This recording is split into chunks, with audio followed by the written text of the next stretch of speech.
Obviously today Richard has outlined an economic vision for the country. Could you just tell us a bit about the key points of that? Well, the key points were we've got to think about regulation more sensibly, particularly when it comes to building. We're being blocked by so many of those things. We've actually got to think about energy prices, the fact we've locked in expensive energy. We're 4 times the cost of American energy, and it's really hurting businesses, manufacturers particularly. But also what he's talked about is this £500 billion that's in pension funds for councils up and down the country. He said it's being badly managed, they're paying too high a fees, it's not overall benefiting Britain very much, and his concept is to bring it together and manage it as a sovereign wealth fund and to try and invest more in British businesses and in new industries. So that's the vision, and kind of the vision is one of saying, look, let's start to put the national interest first. You know, if the public sector is buying products, why not try a bit more to buy things that are made in Britain? So it's economics, but with a very strong national perspective.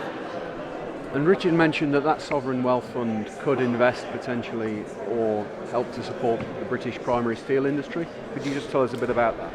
Well, look, you know, the steel industry in Britain has been destroyed.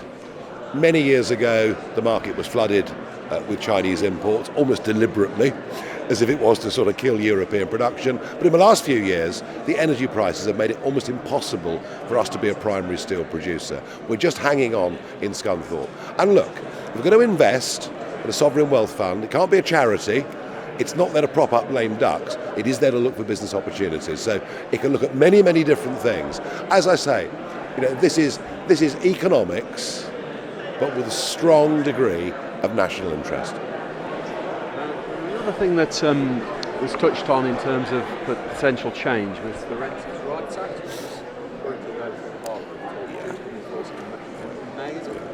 Could you tell us what reforms, plans, why there's opposition to that, and what your plans would be for that?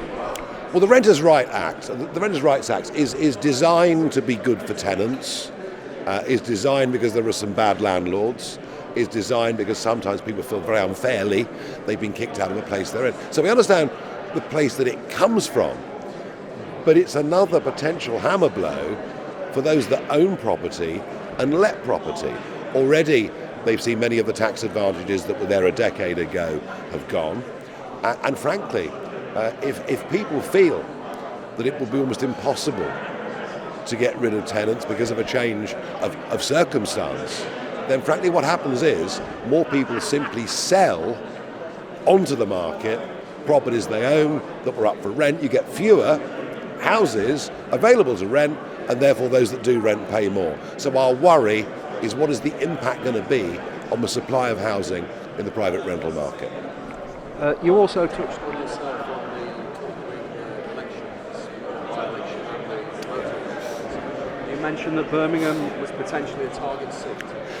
What are your hopes for the by-election and the election? Well, the by-election, you know, has been traditional Labour since the end of the First World War. For us, it was number 440 in terms of votes cast at the last election. It's a very exciting three-way race. If I was completely independent, I'd be looking on with absolute fascination to see what happens. All I can say is we're in with a chance. We're in with a real chance. Our big slogan as a party is Britain is broken, Britain needs reform. Well, nowhere is as broken as Birmingham with the bin strikes and everything else that's going on. And I think people are looking for change. We're going to throw everything we've got at those Birmingham elections. And I think we've got, seriously, we could just do it in Birmingham. We really could. In recent days, there's obviously been a renewed focus, as there seems to have been repeatedly in the past few weeks, on the Chega side. Can you explain what you were hoping to achieve by travelling? Yes, I mean, I went there. I travelled with some very important equipment needed for the expedition. I travelled with the aim of going, but it became increasingly clear the government would do everything they could to stop me. And I thought, well, if I was on that boat and we were stopped by British authorities, maybe crucial aid wouldn't have got through to the settlers. So it was best to, in those circumstances, come back. What I have learned from the trip is that the Maldives government feel as strongly as I do about the deal. It's a very, very bad deal. It's a bad deal for Britain because we're giving away something we don't need to, at a huge cost. It's a bad deal for America because it puts the future use of Diego Garcia into some doubt. It's a bad deal for the Chagossians, who we treated appallingly back in the late 60s and early 70s. And we're doing it again. There's a man on Ile de Croix now who was forcibly removed from his homeland at the age of 14, who's now been served with an eviction notice from his home for the second time in his life.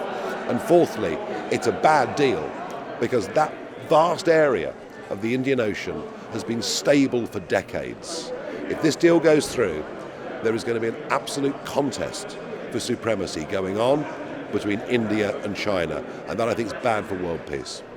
How hopeful are you that that issue may see yet another government use? Well, I really hope that it does, and I would appeal to the Prime Minister. What about the human element of this? You're a human rights lawyer. You're always talking about the rights of individuals, but what about these thousands of Chagossians? Mostly living in Crawley, some living up here in the Midlands as well. What about their rights? Let's think about them for a change.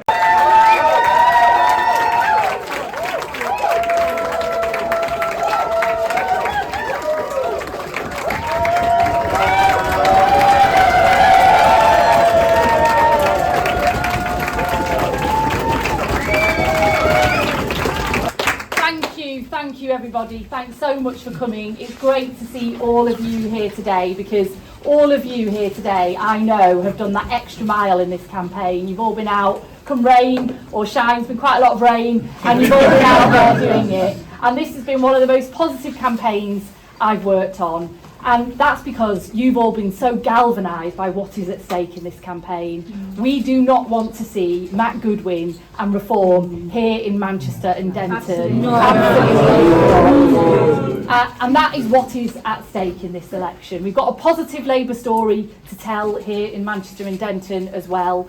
But that is what is at stake. And you all know, because you've been having the conversations on the doorstep, that it's only Labour here that can beat reform in this by-election. So let me start where I must by saying thank you, not just for that reception, but for all the hard work that you put in on this campaign. Thank you. It's been full of positivity, taking that positive case about our values, what we believe in, and getting out there, whether it's raining or sunshine, but taking our message to each and every door. So a massive thank you to you. Thank you for what you have done, and thank you for what you're going to do, because of course we need to carry on now for the rest of the campaign in that same spirit. So thank you to each and every one of you. And let's be absolutely clear about this by-election. It is a choice. It is a choice between unity and division, between hope and hostility, between a brilliant candidate rooted in her community.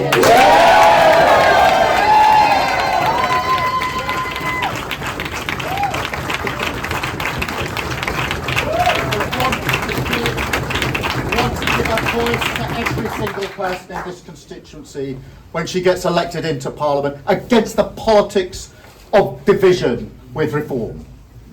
And as Lucius just said, let's be absolutely clear about the battle we're in, because it's Labour versus reform. Only Labour can beat reform in this constituency. Only Labour can get them out of power.